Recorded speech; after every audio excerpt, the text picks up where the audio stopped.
Welcome to the 2020 Economic Recession and Preparation Channel. I'm your host, Tony. Thank you for joining me once again on this edition. Today, we're going to be talking about the rising wealth gap and its growing concerns as income inequality in America and other countries raised to a boiling level in the fall and the winter months of 2020. According to CNBC.com, a recently studied report that came out yesterday, wealth gap grows as rising corporate profits boosted by stock holdings controlled by the richest of American households. The 1%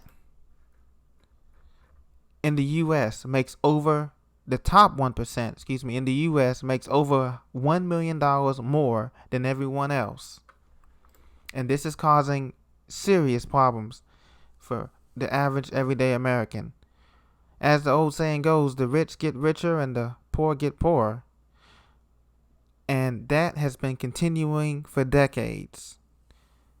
The before-tax profit share of U.S. corporations has shown a dramatic increase in the last few decades.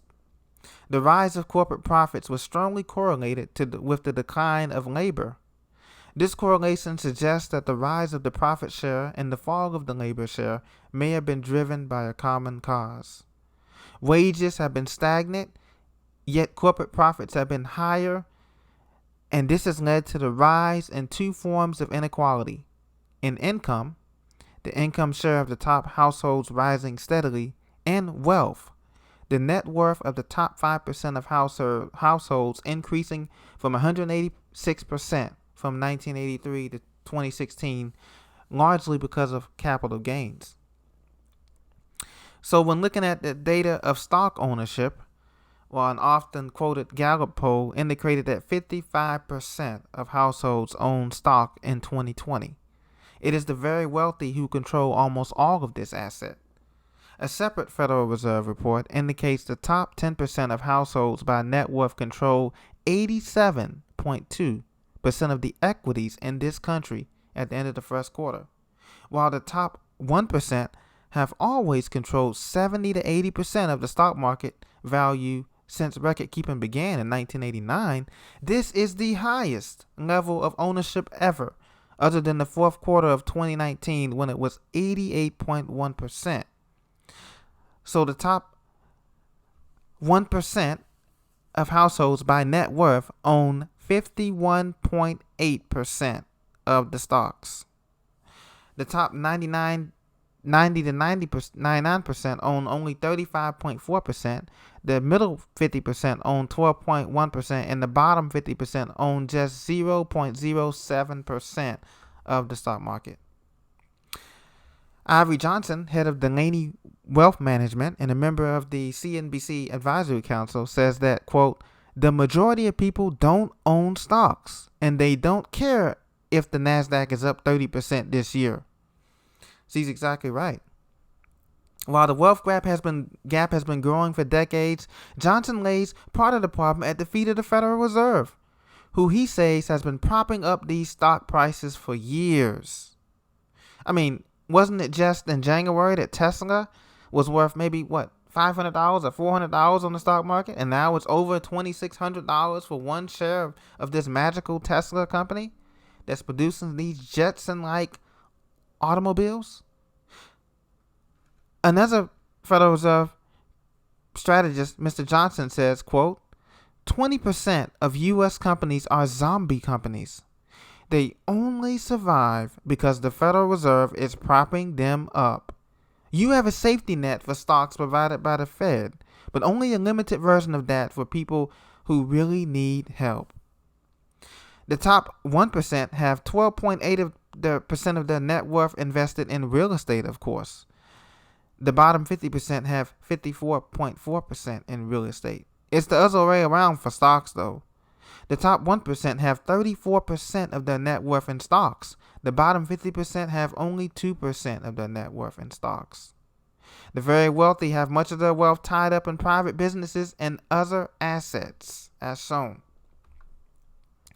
And so now we have a situation now where as we enter this depressionary period, this 10, 12-year depression, that The strategy has been for a lot of political pundits and political strategists is that we can just go back and tax the ultra wealthy people 100%, and it will cover the deficit that the government has in spending.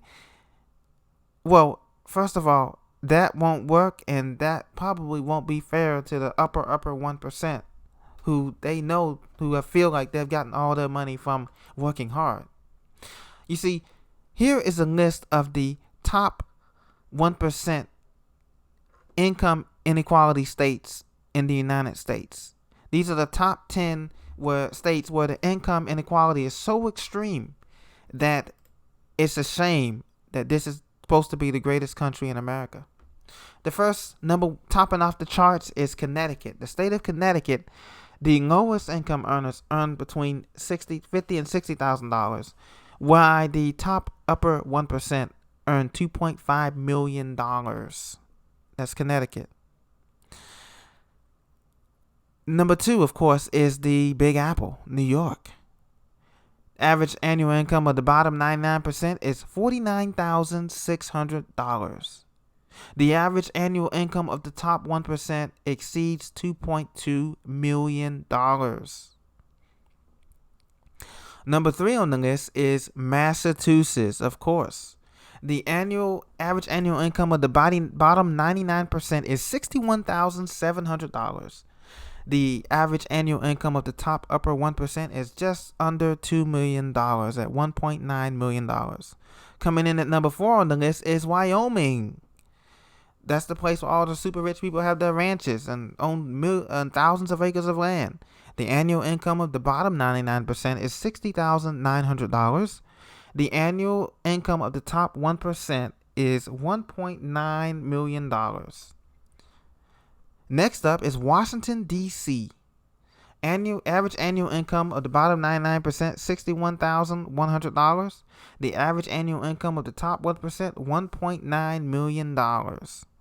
Next up is California, the Big Bear State, the Golden Bear State. Average annual income of the bottom 99%, $55,200. Average annual income of the top 1%, $1.7 million. New Jersey comes up next with an average income of a bottom 99% coming in at $65,100, and the average annual income of the top 1% coming in at a whopping $1.6 million. Florida is next up on the list. The average annual income of the bottom 99% is $39,100. The average annual income of the top 1% is over $1.5 million. And finally, Illinois. The average annual income of the bottom 99% is $52,200. And the average annual income of the top 1% is a whopping, amazing $1.4 million. Even with Illinois' high property taxes and state taxes, the millionaires still choose and do well there in that state. So as you can see, the states with the biggest gaps, Connecticut, New York, Massachusetts, Maryland, Wyoming, it's just unbelievable, the wealth gap. And this is what's causing most of the civil unrest in America. People may say that, it's because of the Black Lives Matter or the gay pride movement or the women's liberation movement. No, the wealth inequality movement, the wealth inequality gap is the symptom that nobody wants to talk about. This is the main symptom, because if you have no money to buy proper food for your kids and proper clothes for your kids or for yourself, to buy adequate housing and adequate transportation, even if you take metro trains and subways, that still has a cost attached to it every month. And if you're not meeting the basic necessities of life, Maslow's hierarchy of needs, then you're going to be in serious trouble. And not only that, you're in survival mode. Every time you go to the grocery store, you're looking for discounts galore. Every time you go to gas up your car, you're trying to find the cheapest prices using the gas app. Every time that you go out to pay that electricity bill or that water bill or that phone bill, cell phone bill, you're looking for discounts. You're looking to pay the cheapest amount possible, because you have to make your money stretch to the end of the month to make that paycheck last. And Meanwhile, the average working people, we're not getting pay raises. We don't have capital gains like the top upper 1%. We don't have a booming real estate portfolio or other assets to our foreign lands or our private islands to run away when this whole depressionary economy happens. So the wealth gap is the primary concern. And they throw peanuts at us with this stimulus package that they claim. $1,200, what's that? When we're barely making 30, 40,000, 50,000 a year. What's $1,200 when people are making $2, $3, $5 million off some phony zombie company stock market, and stealing money from us as well, the taxpayers who are actually paying money into the system like Social Security and Medicare and Medicaid. So don't accept the peanuts, the stimulus package.